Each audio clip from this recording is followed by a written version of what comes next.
Derrière les visages les plus charmants peuvent se cacher les pires monstres.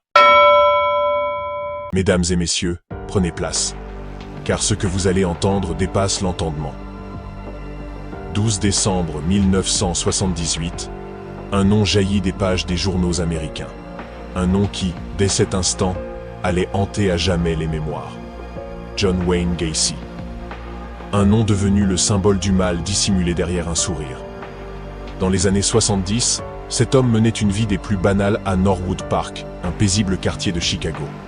Entrepreneur à succès, père de famille exemplaire, membre actif de sa communauté, il semblait incarner à lui seul le rêve américain.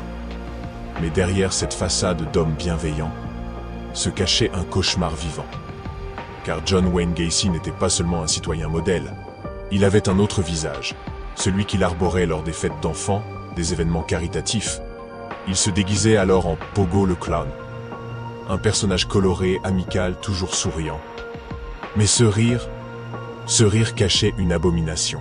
Ce que personne ne voyait, c'est que Gacy utilisait ce déguisement comme un piège. Il attirait des jeunes garçons, souvent vulnérables, avec des promesses de travail ou de divertissement. Et une fois la porte de sa maison refermée, il les torturait, il les tuait. Puis il dissimulait leur corps sous les planchers, dans les murs ou parfois dans le jardin. Sa demeure, en apparence ordinaire, était en réalité un mausolée de l'horreur. Pendant des années, personne ne soupçonna rien. Jusqu'à ce soir de décembre 1978. Un adolescent, Robert Piest, disparut mystérieusement. La police lança alors une enquête, et le masque de Pogo le clown tomba.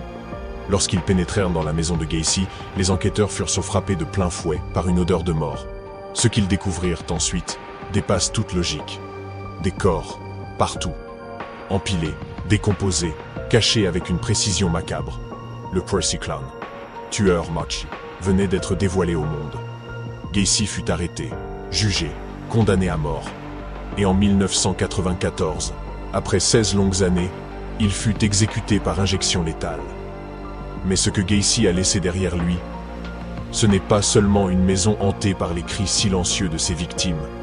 Ce sont des familles brisées, une nation choquée et une vérité glaçante. Car mesdames et messieurs, même derrière les visages les plus charmants, les costumes les plus colorés, peuvent se cacher les pires monstres.